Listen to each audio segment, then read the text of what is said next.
ప్రియ స్నేహితులారా, సమాజంలోని మనుషులు రకరకాల వాటి కొరకు పరుగులు తీస్తున్నారు. ఆనాడు అపోస్తుడైన పౌలు గారు తన చివరి దశలో మాట్లాడుతూ నా పరుగు కడముట్టించితిని అంటున్నారు. అంటే క్రైస్తవులుగా మన పరుగు పరలోకానికే కావాలి అనే ఆలోచనతో మైండ్ రన్ టు హెవెన్ అనే నినాదమే మా ఈ ఛానల్ ఉద్దేశం. God bless you. కనపడడానికి మాకు అనుకరించిన అద్భుతమైన అవకాశం బట్టి గొప్పదైన కృపను మరింత కృతజ్ఞత తెలిసిన తండ్రి ప్రభా, మీకు లోతైన శ్రేష్టమైన సంగతులు నేర్చుకుని ఆశపడుతుండగానైనా మీ పరిశుద్ధాత్మ సాయం మాకు అందించమని, మీరే మాతో మాట్లాడమని, మీ సమయోచితమైన జ్ఞానంతో మమ్మల్ని నింపి నడిపించమని వేడుకుంటూ ప్రాధాయపడుతూ త్వరలో రానైనా మా ప్రభువును రక్షకుడునైనా క్రీస్తు శాశ్వతమైన పవిత్రమైన నామములో ఈ ప్రార్థన మనవులు అడుగుకున్నాం పరలోకపు తండ్రి, ఆమేన్. ప్రియమైనవారా, ఈ విధంగా మరొకసారి కలవడానికి దేవుడానికి గురించి అద్భుతమైన అవకాశం బట్టి గొప్పదైన కృపను బట్టి దేవుని నామమున మహిమ కలుగును గాక, ఆమేన్. ఇప్పటికే మీరు 7 ఆత్మఫలాల్ని నేర్చుకోవడం జరిగింది. ఈరోజు 8వ ఆత్మఫలంగా సాత్వికం గురించి నేర్చుకునే ప్రయత్నం చేద్దాం. దేవుని యొక్క ఆలోచనల్ని లోతుగా పరిశీలించే ప్రయత్నం చేద్దాం. ముఖ్యంగా భూమి మీద ఏ రైతైనా సరే తన వ్యవసాయాన్ని చక్కగా జరిగించి మంచి ఫలాలు పొందాలనుకుంటాడు. సో అదేవిధంగా పరలోకపు రైతు కూడా, పరలోకపు తండ్రి కూడా తాను వ్యవసాయం చేస్తున్నాడు భూమి మీద. అలా చేస్తున్న ఆయన మంచి ఫలాలను పొందాలనుకున్నాడు. అలా పొందాలనుకోవడమే కాదు, చాలా కష్టపడుతున్నాడు ఆయన. అలా కష్టపడిన ఫలితార్థం ఏంటిది అంటే ఒక్కరు కూడా ఫలించే విధంగా కనబడకపోవడం నిజంగా చాలా బాధాకరం. సో ఇలా ఎవరు ఫలించట్లేదు, ఎవరు కూడా దేవుని వైపు తిరిగే పరిస్థితి లేదు. ఎవరు ఇష్టం వచ్చినట్టు వాళ్ళు కొనసాగుతున్నారు. దేవుని వ్యవసాయం పూర్తిగా నాశనం అయిపోయింది, ఎలాంటి ఫలాలు లేకుండా తయారైందని చాలా బాధపడిపోయాడు. అలా బాధపడడంతో పాటుగా ఆయన ఒక బలమైన నిర్ణయం తీసుకున్నాడు. ఏంటిది ఆ నిర్ణయం అంటే తన కుమారుణ్ణి ఒక మొక్కగా ఈ భూమి మీద నాటాలనుకున్నాడు. అలా నాటే క్రమంలో పరలోకం నుండి తన కుమారుడైన యేసుక్రీస్తు వారిని భూమి మీద పంపించేశాడైనా. అలా పంపించి ఒక మొక్కగా పొలంలో ఒక రైతుని మొక్కగా నాటేశాడు. అలా నాటి ఈ మొక్కతో మీరు అంటుకట్టబడాలన్నారు. అలా ఆ సందర్భం అసలు ఎక్కడుంది? బైబిల్ గ్రంథం ఒకసారి పరిశీలించే ప్రయత్నం చేద్దాం, లోతుగా అధ్యయనం చేద్దాం. యోహాను సువార్త 15వ అధ్యాయం మొదటి నుంచి ఒకసారి చదవగలిగితే యేసుక్రీస్తు వారు మాట్లాడుతూ ఆయన అంటున్నారు, నేను నిజమైన ద్రాక్షవల్లిని, నా తండ్రి వ్యవసాయకుడు అంటున్నాడు. ఇప్పుడు యేసుక్రీస్తు వారు ఎవరట? నిజమైన ద్రాక్షవల్లి అంట. అనగా భూమి మీద నాటబడిన ఒక మొక్కగా తనను తాను పరిచయం చేసుకుంటున్నాడు.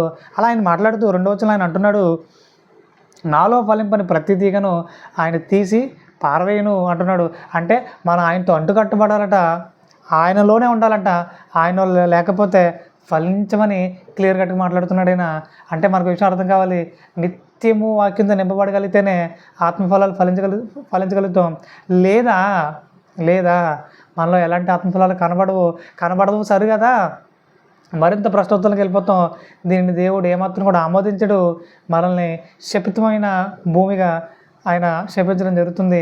ఈ శపితమైన భూమిగా గత సెషన్లో మనం నేర్చుకున్నాం. ఆదాముని అలాగే శపించడం జరిగింది. అంటే ఒక విషయం మనకు అర్థం కావాలి, ఎవరైతే దేవునికి అనుకూలంగా ఉండి ఆయనలో ఫలిస్తారో, ఆయనతో అంటగట్టబడతారో వారిని దేవుడు మరింత గణపరుస్తున్నాడు.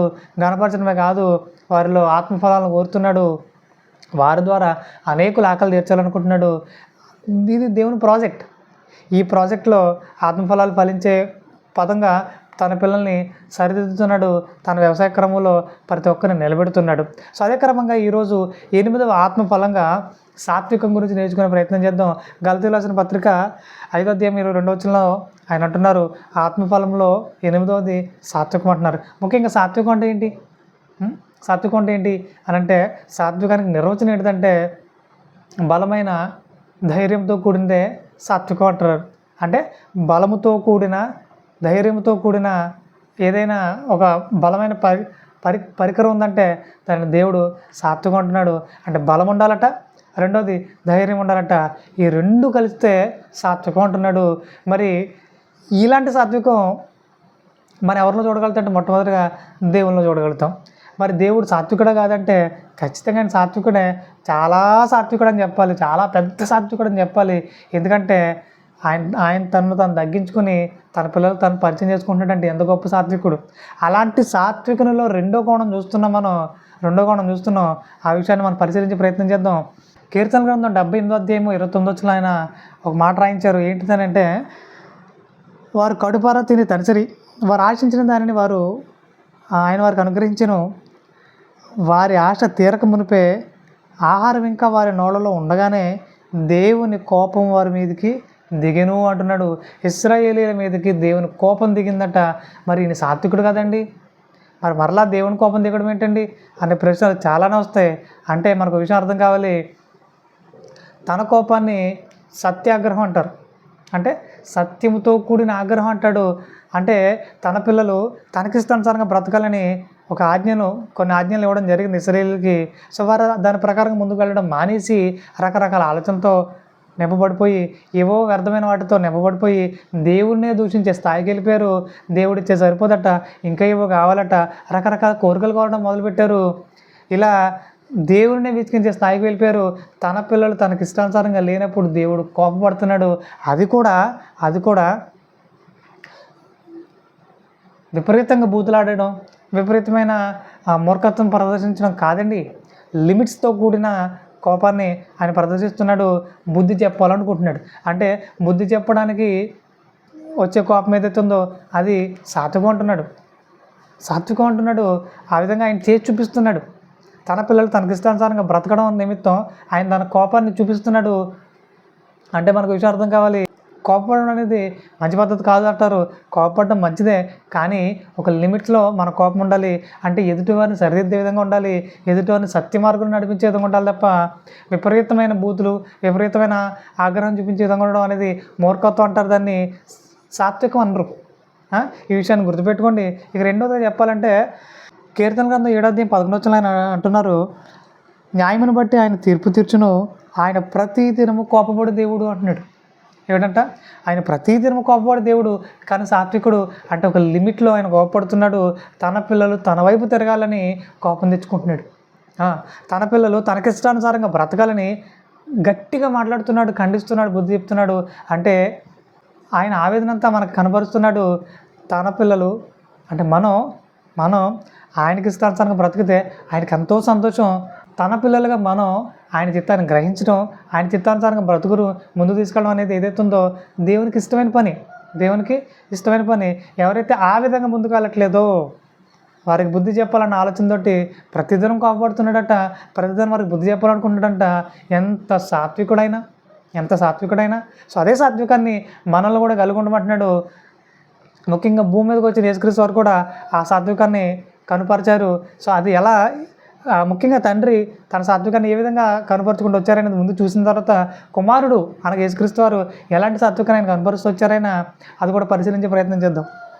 కీర్తన గ్రంథం 18:31 నుంచి ఒకసారి చదవగలిగితే, యెహోవా తప్ప దేవుడేడి, మన దేవుడు తప్ప ఆశ్రయదుర్గం ఏది, నాకు బలము ధరింపజేయవాడు ఆయనే, నన్ను యథార్థ మార్గం నడిపించేవాడు ఆయనే, ఆయన నా కాళ్ళు జింక కాళ్ళ వల్ల చేయుచున్నాడు, ఎత్తైన స్థలం మీద నన్ను నిలుపుచున్నాడు, నా చేతులకు యుద్ధం చేయ నేర్పువాడు ఆయనే. యుద్ధాన్ని కూడా నేర్పిస్తున్నాడట. మనకు విషయం అర్థం కావాలి. తన పిల్లలు తనకిష్టానుసారంగా బ్రతకడం నిమిత్తమే ఎవరైతే అజ్ఞానంగా బ్రతుకుతున్నారో, దేవునికి వ్యతిరేకంగా ఎవరైతే బ్రతుకుతున్నారో వారి మీద యుద్ధాన్ని కూడా ప్రకటించమంటున్నాడు. దీన్ని కూడా సాత్వికమే అంటున్నాడు.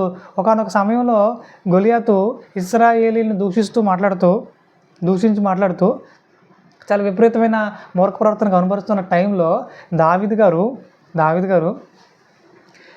తను సింగిల్గా వెళ్ళి అతను జయించాల్సిన పరిస్థితి వచ్చింది. ఇప్పుడు చాలా కోపం తెచ్చుకున్నాడు. కోపం తెచ్చుకోవడమే కాదు, సాత్వికం కలిగి యుద్ధం జరిగించాడు. యుద్ధంలో గొప్ప విధంగా విజయం సాధించాడు. అంటే కోపం తెచ్చుకోవడం అనేది మూర్ఖతం కాదు. ఎంత కోపం తెచ్చుకోవాలో, అంటే సత్యమును గురించిన ఆగ్రహం కలిగి ఉన్నాడు. వెంటనే దేవుని సహాయం కూడా అతనికి అందింది. నిజమైన సాత్వికుడిగా ఆ రోజు దావీదు పిలువబడ్డాడు. అంటే మనకు విషయం అర్థమవుతుంది. సత్యమును గురించిన ఆగ్రహం మంచిదే, కానీ సత్యానికి మించి, అంటే సత్యానికి సంబంధం లేకుండా ఎవరైతే కోపం తెచ్చుకుంటారో, ప్రతిదానికి కోప్పడిపోతూ ఉంటారో వాళ్ళు దేవుని సంబంధికులు కాదు, సాతాను సంబంధికుల విషయం మనకు అర్థమవుతుంది. ఇక రెండోదిగా ఈ రోజున సోషల్ మీడియాలో చూసుకుంటే రకరకాల బోధలు జరిగిస్తూ వారి బోధన ఎవరైనా ఖండించారా? ఇక చూసుకోండి, వాళ్ళ మీద విరుచుపడిపోతమే వీళ్ళు పందాగా ఎంచుకున్నారు. వాళ్ళకి విరుచుపడిపోతుంటారు, విపరీతంగా వాళ్ళ మీద బూతులు మాట్లాడుతుంటారు. ఇది సాత్వికం కాదు. అసత్యాన్ని సపోర్ట్ చేస్తూ అసత్యానికి కొమ్ము కడుతున్న వాళ్ళు ఎవరైతే ఉన్నారో వారిని దేవుడు ఖచ్చితంగా శిక్షిస్తాడు. అలాగే వారిని మూర్ఖులుగా ఎంచుతాడు. వారు సాతాను సంబంధులు. వాళ్ళు సత్యం గురించి ఎవరైతే ఆగ్రహం తెచ్చుకుంటున్నారో, కోపం తెచ్చుకుంటున్నారో వాళ్ళు దేవుని దృష్టిలో నిజంగా సాత్వికులు. వారిని దేవుడు మరింతగా బలపరుస్తాడు. సత్యం కోసం అనేకుల కొరకు, అనేకుల ఆత్మీయ ఆకలి తీర్చడం కోసం, అనేకులను సత్యంలో నడిపించడం కోసం దేవుడు వారిని మరింతగా బలపరుస్తాడు. ఇలాంటి సాత్వికం కలిగిన మంచి మనసాక్షిని దేవుడు మనలో కోరుతున్నాడు. మరి ఇలాంటి సాత్వికం ఎంతమందిలో కనబడుతుంది? ఇలాంటి దేవుడు కోరుతున్న సాత్వికం ఎంతమందిలో కనబడుతుందంటే, సంఘాల్లోకి వెళ్ళి ఒక్కసారి ఇలాంటి సాత్వికం ఉందా మీలోనంటే ఎక్కడికక్కడ తేలిపోతున్నారు. అంటే ఇలాంటి సాత్వికం కనబడట్లేదు. ఎవరికి వాళ్ళు రెచ్చిపోయే వాళ్ళు తప్ప సాత్వికంగా సమాధానం ఇచ్చేవారి సంఖ్య కరువైపోయిందని చెప్పాలి ప్రియమైన వాళ్ళారా. ఇలాంటి సాత్వికం కలిగిన వ్యక్తులు ఈ రోజున సంఘాల్లో కనబడట్లేదు. ముఖ్యంగా సమాజంలోకి వెళ్తే వాళ్ళు రకరకాల ఆలోచనతో నింపబడతారు. వాళ్ళ గురించి మనకు అవసరం లేదు. క్రైస్తవులకు వచ్చిన వారు ఎవరైతే ఉన్నారో వాళ్ళలో ఎలాంటి సాత్వికం కనబడుతుందంటే ఎక్కడ కనబడట్లేదు. అంటే సత్యమును గురించిన ఆగ్రహం కనబడట్లేదు, మూర్ఖత్వం కనబడుతుంది సార్. మూర్ఖత్వం కనబడుతుంది. రకరకాలుగా ఆలోచించేసుకుంటున్నారు. వాక్యాన్ని కూడా వక్రీకరించేస్తున్నారు. వక్రీకరించడమే కాదు, విపరీతమైన ధోరణిలోకి వెళ్ళిపోతున్నారు. దీనిని దేవుడు ఖండిస్తున్నాడు. బుద్ధి తెచ్చుకోమంటున్నాడు. ఇకనైనా బుద్ధి తెచ్చుకొని సత్యమును గురించిన ఆలోచనలతో నింపబడకపోతే, సత్య సంబంధమైన ఆలోచనతో కట్టబడకపోతే దేవుడు మిమ్మల్ని శిక్షిస్తాడు. ఖచ్చితంగా మిమ్మల్ని ఖండిస్తాడు. బుద్ధి చెప్పాలనుకుంటున్నాడు. ఆయన ఎంటర్ అవ్వక ముందే మనమే మేలుకోగలిగితే ఎంత అద్భుతమైన విషయం ఇది. కాబట్టి ఇప్పుడే మేలుకోండి. దేవుని చిత్తం గ్రహించండి. దేవుని ఇష్టానుసారమైన ఆలోచనతో నింపబడండి. దేవుని చిత్తం మన పట్ల సంపూర్ణంగా సిద్ధించునుగాక. ఇక తర్వాత ఆ విషయాన్ని క్రోడీకరిస్తూ పౌలు గారు కూడా మాట్లాడుతూ ఎఫెసీయులకు రాసిన పత్రిక 4:26 ఆయన అంటున్నారు. ఏమంటున్నారంటే, కోపపడుడు కానీ పాపం చేయకూడదు అంటున్నాడు. ఏమంట? కోపం పడాలి కానీ పాపం అయితే చేయకూడదు అంటున్నాడు. అంటే లిమిట్స్తో కూడిన కోపాన్ని కలిగి ఉండాలి. అనేకుల్ని సత్యంలో నడిపించేదిగా నీ కోపం ఉండాలి. నీ కోపం ఎలా ఉండాలంటే అనేకుల్ని సత్యంలో నడిపించేది ఉండాలి. అనేకుల ఆత్మీయ ఆకలి తీర్చేది ఉండాలి. ఆ విధంగా రోషంతో నింపబడాలి నువ్వు. క్రీస్తు సైనికుడా అలాంటి రోషంతో నువ్వు నింపబడాలి. అప్పుడు దేవుడు నిన్ను నిజంగా సాత్వికుడు అంటాడు. ఇలాంటి కోపం కాకుండా మూర్ఖత్వంతో కూడిన కోపంతో నింపబడ్డావా, దేవుడు నిన్ను మూర్ఖుడు అంటాడు. మూర్ఖుడు అనడమే కాదు, దేవుడు నిన్ను పక్కనెట్టేస్తాడు. ఆయనలో అంటుకట్టబడనివ్వడు. ఎందుకంటే ఇలాంటి మూర్ఖులు దేవునికి అవసరం లేదు. ఎప్పుడైనా మూర్ఖత్వం విడిచిపెట్టి సత్యమును గురించిన ఆగ్రహాన్ని నింపుకోగలిగితే, సత్యమును గురించిన రోషాన్ని నింపుకోగలిగితే దేవుడు నిన్ను మరింతగా బలపరుస్తారు. బలపరచడమే కాదు, తన పనులు మరింత బలంగా వాడుకుంటాడు. అలాంటి గొప్ప ధన్యతలు మీరు వర్ధిల్లాలని నా మనస్ఫూర్తిగా కోరుకుంటున్నాను. ఇక యేసుక్రీస్తు వారు కూడా మాట్లాడుతూ ఆయన ఒక మాట మాట్లాడుతున్నారు. మత్తయి సువార్త 11:29 ఆయన అంటున్నారు, నేను సాత్వికుడను, దీన మనసు గలవాడను కనుక మీ మీద నా కాడి ఎత్తుకొని నా యొద్ద నేర్చుకుని అంటున్నాడు. అంటే మీకు విషయం అర్థం కావాలి. ఆయన సాత్వికుడని, దీన మనసు గలవాడని, ఆయన దగ్గర మనం నేర్చుకోవాలని చాలా క్లియర్ కట్గా నేర్పిస్తున్నారు. అలా మాట్లాడిన ఆయన ఒకనొక సందర్భంలో ఎలాంటి కోపాన్ని ప్రదర్శిస్తున్నాడు అనేది ఒకసారి పరిశీలన చేసే ప్రయత్నం చేద్దాం. లోకసువార్త 13:31 జరిగిన సందర్భం ఒకసారి పరిశీలించగలిగితే, ఆ గడియలోనే కొందరు పరిసయ్యులు వచ్చి, నీ ఇక్కడ నుండి బయలుదేరిపోము, హేరోదు నిన్ను చంపగోరుచున్నాడని ఆయనతో చెప్పగా ఆయన ఏమంటున్నారు? ఆయన వారిని చూచి, మీరు వెళ్ళి ఆ నక్కతో ఇలాగ చెప్పుడు. మీరు వెళ్ళి ఆ నక్కతో ఇలాగ చెప్పుడు. చాలా కోపం వచ్చింది. నక్కతో అలా చెప్పండి అంటున్నాడు. అంటే ఎవరిని అంటున్నాడు? రాజుని అంటున్నాడు. అంటే సత్యానికి ఆటంకంగా ఎవరైనా ఉన్నారా? వారిని అస్సలు విడిచిపెట్టలేదు. గడ్డి పెట్టాడు. ఎవరిని విడిచిపెట్టలేదు. అతని బుద్ధిని అక్కడ బయలుపరుస్తున్నాడు. నక్క వంటి స్వభావం కలిగిన వ్యక్తి హేరోదు. ఆ నక్కతో ఇలా చెప్పండి అంటున్నాడు. అంటే సత్యానికి ఎవరైనా అడ్డొచ్చారా? సత్యాన్ని పక్కదారి పట్టిస్తున్నారా? వెంటనే మనకు రావాల్సింది ఏంటో తెలుసా? వాక్య సంబంధమైన కోపం, అంటే ఆగ్రహం. సత్యంతో కూడిన ఆగ్రహం మనకు రావాలి. వాక్యాన్ని పక్కదారి పట్టిస్తున్నారా? వాక్యమే చెప్పకుండా సంఘాల్లో ఏవో వ్యర్థమైన ఆలోచనలు నింపుతున్నారా? వెంటనే మనకు కోపం రావాలి. వారిని ఖండించాలి, బుద్ధి చెప్పాలి. సత్యాన్ని తెలియజేసే ప్రయత్నం చేయాలి.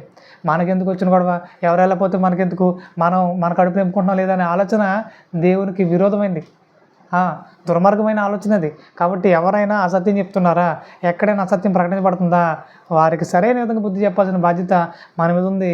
సత్యమును గూర్చిన ఆగ్రహంతో నింపబడాలి, అలాంటి వారికి బుద్ధి చెప్పాలి, సత్యాన్ని సంపూర్ణంగా సమాజానికి అందించాలి. ఇది మన బాధ్యత, ఇది మన బాధ్యత. ఈ విషయంలో ఎక్కడ కూడా వెనకడుగు వేయొద్దని ప్రియ సహోదరులారా, రోజుకి వాక్యంతో నింపబడుతూ, సత్యమును కూర్చుని ఆగ్రహంతో నింపబడుతూ, అనేకులకు ఆశ్రయంగా, అనేకులకు ఆశీర్వాదకరంగా మనం ఉండాలని తెలియజేస్తున్నాను. ఇక రెండో సందర్భం ఏంటంటే, యోహాను సువార్త 2:13 నుంచి ఒకసారి చూడగలిగితే, యూదుల పస్కా పండుగ సమీపింపగా యేసు యెరూషలేములకు వెళ్ళి దేవాలయంలో ఎడ్లను, గొర్రెలను, పావురములను అమ్మవారిని, రోకలు మార్చువారిని కూర్చుంటట చూచి త్రాళ్లతో కొరడాలు చేసి గొర్రెలను, ఎడ్లన్నిటినీ దేవాలయంలో నుండి తోలివేసి, రోకలు మార్చేవారి రోకలు చలివేసి, వారి బల్లలు పడద్రోసి, పావురములు అమ్మవారితో, వీటిని ఇక్కడి నుండి తీసుకొని పోండి, నా తండ్రిలు వ్యాపారటీలుగా చేయకూడని చెప్పిన. చాలా రోషంతో రగిలిపోయాడు ఆయన. అంటే తండ్రి పని పాడు చేస్తుంటే ఆయన మౌనంగా ఉండలేకపోతున్నాడు. ఈ రోజున చాలామంది పరలోకపు తండ్రి యొక్క పనిని, వ్యవసాయాన్ని పాడు చేస్తున్నారు. ఆయన వ్యవసాయాన్ని ముక్కలు చేశారు, దేవునికి ఏమాత్రం కూడా ఫలాలు లేకుండా చేస్తున్నారు. అలాంటి సేవకులుగా చాలామంది అవుతున్నారు సాతాను సంబంధం వాళ్ళు. అలాంటి వారికి సరైన విధంగా బుద్ధి చెప్పకపోవడం నిజంగా మన బాధ్యత రహితం కనబడుతుంది అక్కడ.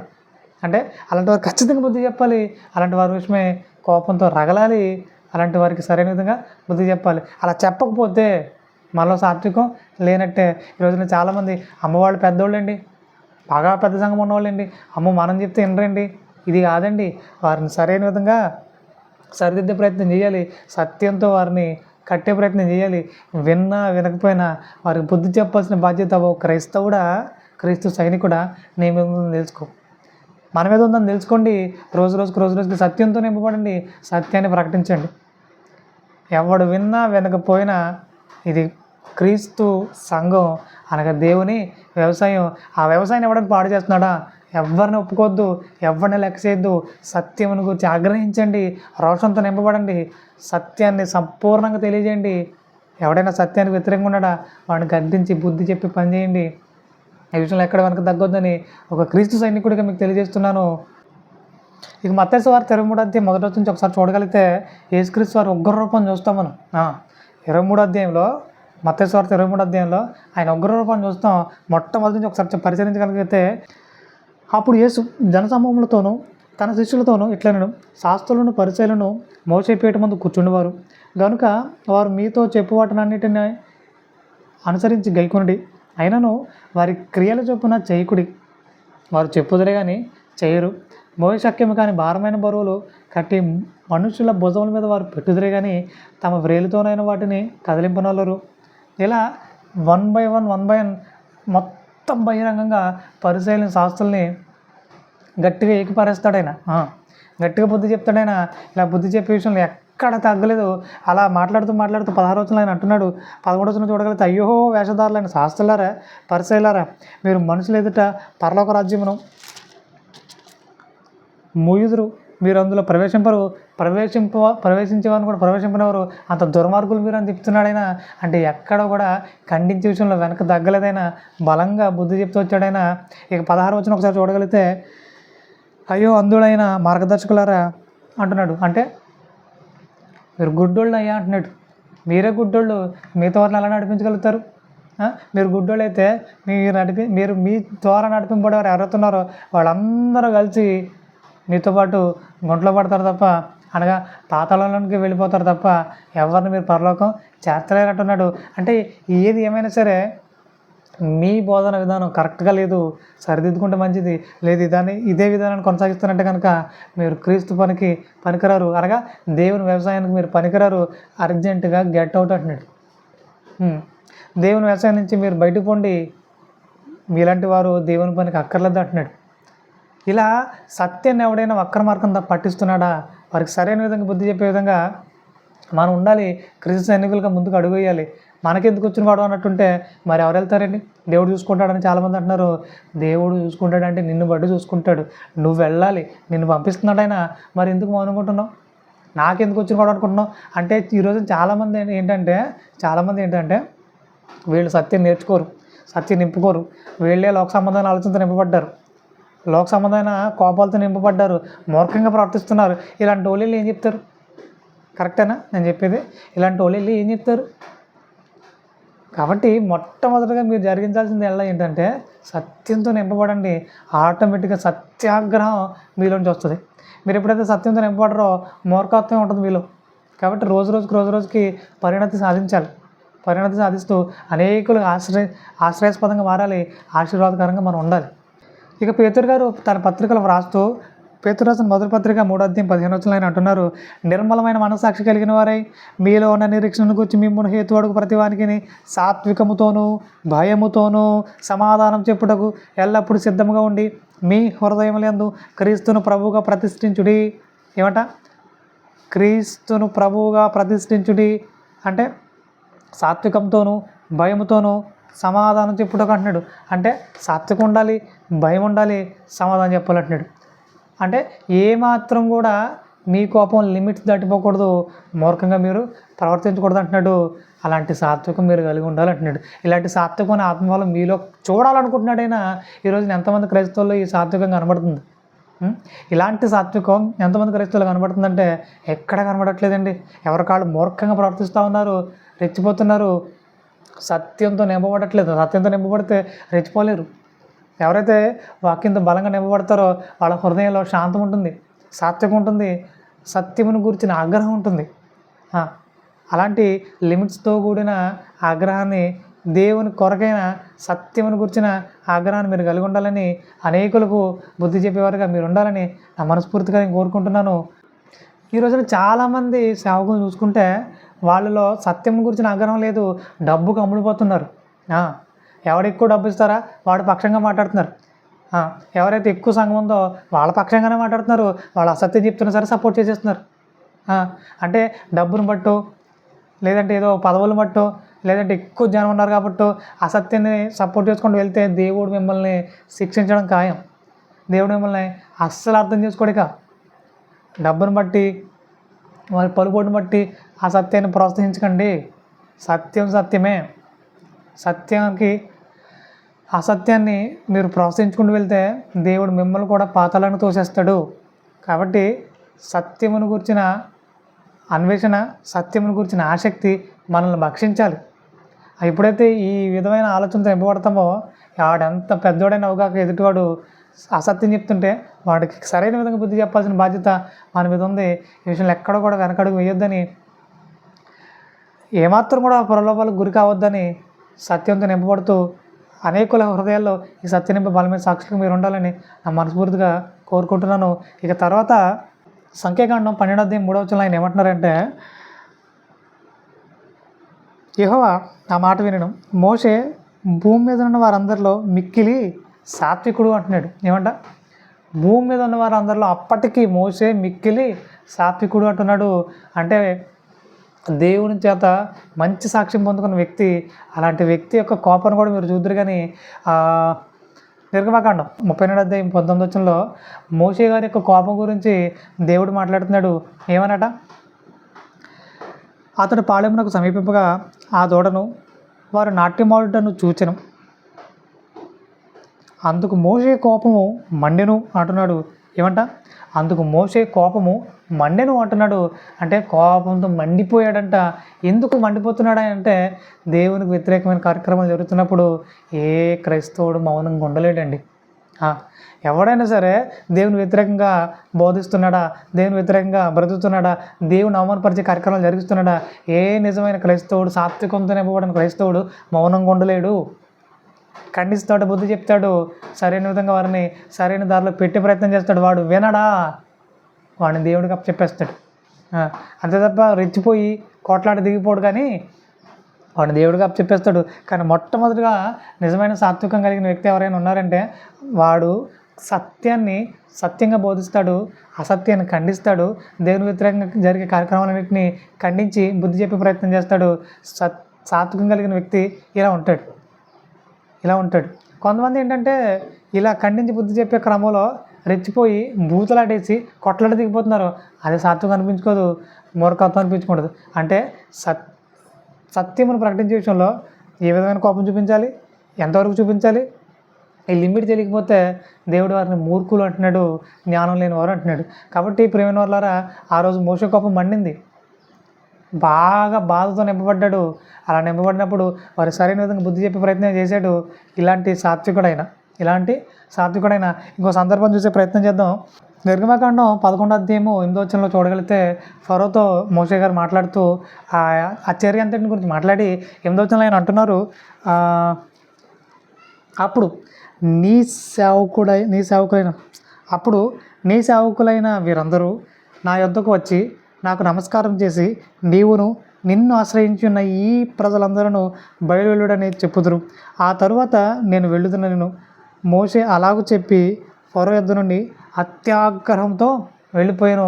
అంటే సత్యానికి వ్యతిరేకి, ముఖ్యంగా దేవుణ్ణి ఎవడు, యెహోవా ఎవడు అని మాట్లాడిన వ్యక్తితో ఈయన చాలా రోషంగా సమాధానం ఇచ్చి చాలా కోపంతో అక్కడి నుంచి వెళ్ళిపోయాడట.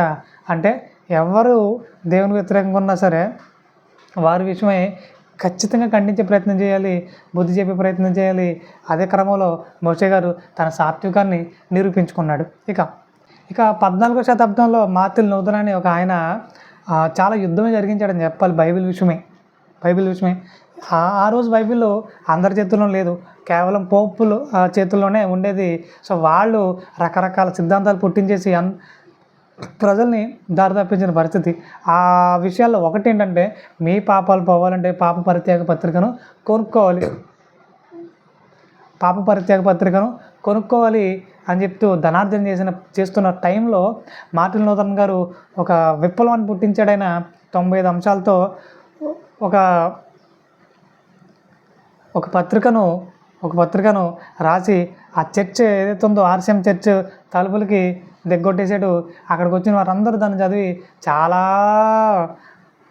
ఆశ్చర్యపోతూ చాలామంది కళ్ళు తెరుచుకున్నారు. అరే బైబిల్లో ఇలా ఉందా, అరే మన పాప పరిత్యాగ పత్రిక కొన్నాం, ఇది కరెక్ట్ విధానం కాదా, మన పాపాలు పోయే విధానం ఇది కాదా, అసలు బైబిల్ ఈ రకంగా రాసుందా అని వాటన్నింటినీ చదువుకున్న వాళ్ళు ఆశ్చర్యపోయారు. ఆశ్చర్యపోవడమే కాదు, కళ్ళు తెరుచుకుని ఆ పోపుల విధానాలను వ్యతిరేకించడం ప్రారంభించారు. ఇలా ఒక విప్లవాన్ని పుట్టించిన యోధుడు ఆనాటి మార్టిన్ లూథర్ గారు. సరే, ఏదైనప్పటికీ ఈ విధంగా సాత్వికంతో కూడిన ఆగ్రహాన్ని కనబరుస్తూ ప్రజల్లో ఒక చైతన్యాన్ని పుట్టించాడైన నిజమైన సాత్వికుడుగా మనకు కనబడుతున్నాడైన మార్టిన్ లూథర్ గారు. పౌలు గారు మాట్లాడుతూ కొరింథీయులకు రాసిన 2వ పత్రిక 10వ అధ్యాయం 1వ వచనం నుంచి ఒకసారి చూడగలిగితే, మీ ఎదుటనున్నప్పుడు మీలో అనుకోగలవాడనట్టు, ఎదుట లేనప్పుడు మీ ఎడల ధైర్యం గలవాడనట్టు పౌలను నేనే యేసుక్రీస్తు యొక్క సాత్వికమును మృదుత్వమును బట్టి మిమ్మల్ని వేడుకొంచున్నాను అంటున్నాడు. సాత్వికం కలిగి ఉన్నాను అంటున్నాడు ఆయన. ఎవరట? పౌలు గారు సాత్వికుడట. మరి అలాంటి సాత్వికుడు కోపపడిన సందర్భాలు ఏమైనా ఉన్నాయా అంటే, సత్యమును గూర్చిన ఆగ్రహంతో నింపబడిన సందర్భాలు ఏమైనా ఉన్నాయంటే వాటిని కూడా చూసే ప్రయత్నం చేద్దాం. అపోస్తుల కార్యాలు 28వ అధ్యాయం 24వ వచనం ఆయన అంటున్నారు పౌలు గారు, అతడు చెప్పిన సంగతులు కొందరు నమ్మిరి, కొందరు నమ్మకపోయి అంటున్నాడు. అంటే వారికి అర్థమయ్యే రీతిగా సత్యమును సరిగా విభజించి ఉపదేశించిన వ్యక్తి పౌలు గారు.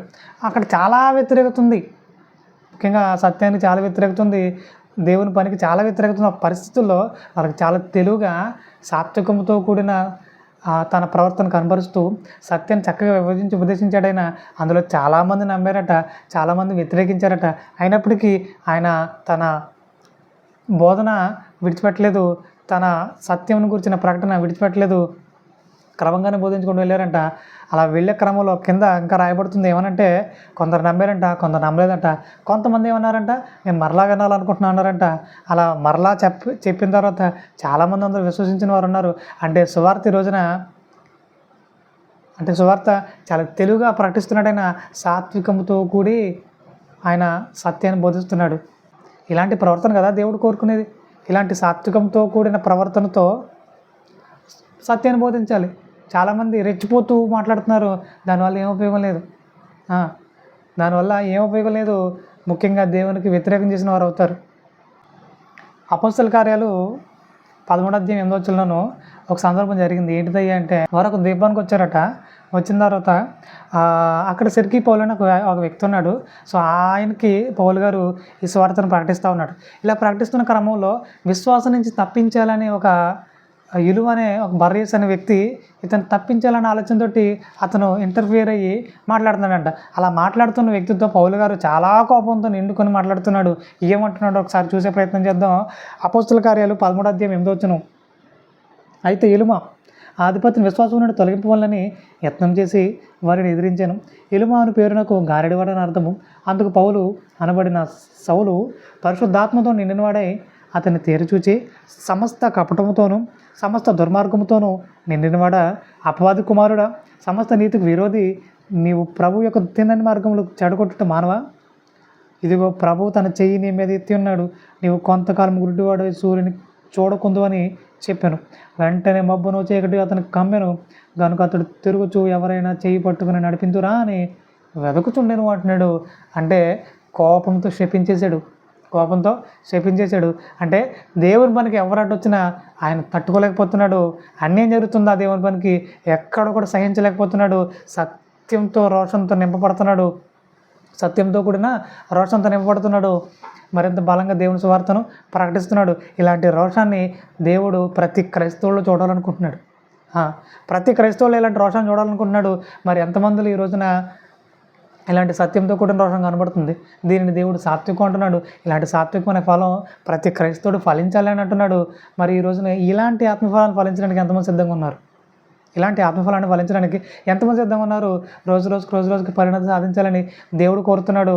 మూర్ఖంగా తయారవద్దని బ్రతిమలాడుకుంటున్నాడు. ఇకనైనా ఆయన మాట విని తిరగండి, సాత్వికంగా ప్రవర్తించండి, సాత్వికులై దేవుని పనులు బలంగా వాడబడండి. తిమోతి రాసిన 2వ పత్రిక 2వ అధ్యాయం 24 నుంచి ఒకసారి పరిశీలించగలిగితే, సత్య విషయమైన అనుభవ జ్ఞానము వారికి కలుగుటకై దేవుడు ఒకవేళ ఎదురాడు వారికి మారు మనసు దయచేయను. అందువలన సాతాను తన ఇష్టం చొప్పున చెరపట్టిన వీరు వాని యురిలో నుండి తప్పించుకొని మేలుకొనేదరేమో అని ప్రభు యొక్క దాసుడు అట్టి వారిని సాత్వికముతో శిక్షించుచు జగడమాడక అందరి ఎడల సాధువుగాను బోధింప సమర్థుడిగాను కీడును సహించువాడుగాను ఉండవలను అంటున్నాడు. ఒక క్రైస్తవుడికి ఉండవలసిన లక్షణాలను వివరిస్తున్నాడు. ఒక క్రైస్తవుడు కలిగి ఉండాల్సిన లక్షణాలు ఏంటి అంటే, ఇదిగో సాత్వికం కలిగి ఉండాలి, అలాగే జగడమాడకూడదు, సాధువుగా ఉండాలి, బోధింప సమర్థుడిగా ఉండాలి, కీడుని సహించాలి అంటున్నాడు. మరి ఇలాంటి లక్షణాలతో ఎవరున్నారు? ఎవరు ఎలాంటి ఆలోచనలతో నింపబడుతున్నారు? ప్రతి క్రైస్తవుడు నింపబడాలని పౌలు గారు ఆదేశిస్తున్నాడు. మరి ఎంతమంది సిద్ధంగా ఉన్నారు వీటితో నింపబడడానికి? ఇలా నింపబడితే దేవుని పని మరింత సమృద్ధిగా జరుగుతుంది. అనేకులకు ఈ సత్యం విస్తరిస్తుంది. అనేకులకు ఈ సత్యం వ్యాపిస్తుంది. కాబట్టి ప్రియమైన వాళ్ళారా, రోజు రోజుకి ఇలాంటి ఆలోచన విధానాన్ని మీరు కలిగి ఉండాలి. దేవుడు కోరుతున్న సాత్వికమైన ఆత్మఫలాన్ని మీరు బహుగా ఫలించాలని నా మనస్ఫూర్తిగా కోరుకుంటూ, దేవుని చిత్తమైతే ఇక చివరిగా లాస్ట్ అండ్ ఫైనల్గా ఆశ నిగ్రహం అనే ఆత్మఫలాన్ని నెక్స్ట్ సెషన్లో మనం నేర్చుకునే ప్రయత్నం చేద్దాం. ఈరోజు నేర్చుకున్న ఆత్మఫలం ఏంటిది అంటే, సాత్వికమైన ఆత్మఫలాన్ని మనం బలంగా ఫలించాలని, దేవుని పనులు మరింత బలంగా ముందుకు కొనసాగాలని కోరుకుంటూ నేను నా మాటలు ముగిస్తున్నాను. ప్రార్థన చేసుకుందాం. పరిశుద్ధుడైన తండ్రి, ఈ విధంగా మరొకసారి మీ సన్నిధిలో కనబడడానికి, మీకు లోతైన ఆలోచనలు తెలుసుకోవడానికి గాను మీరు మాకు అనుకరించిన గొప్పదైన కృపను బట్టి, మరింత మీ పరిశుద్ధాత్మ సహాయాన్ని బట్టి మరింతగా కృతజ్ఞత చెల్లిస్తున్న తండ్రి, మీ నామమున మహిమ కలుగును గాక. ప్రభువా, సాత్వికమైన ఆత్మఫలాన్ని మేము ఫలించడానికి గాను మీరు మాకు నేర్పించిన రీతిని బట్టి మరింతగా కృతజ్ఞత చెల్లిస్తున్న ప్రభువా, రోజు మరింత పరిణతి సాధిస్తున్నాయన అనేకులకు ఆశ్రయాస్పదంగా మీ ప్రేమలు వర్ధిల్లడానికి మీ గొప్పదైన పరిశుద్ధాత్మ మాకు అందించుకునేట్టుకుంటూ ప్రార్థిపడుతూ త్వరలో రానైనా మా ప్రభువును రక్షకుడునైనా క్రీస్తు శాశ్వత పవిత్రమైన నామములో ఈ ప్రార్థన మనములు అడివేడుకున్న పరలోకపు తండ్రి, ఆమేన్. వందనాలండి.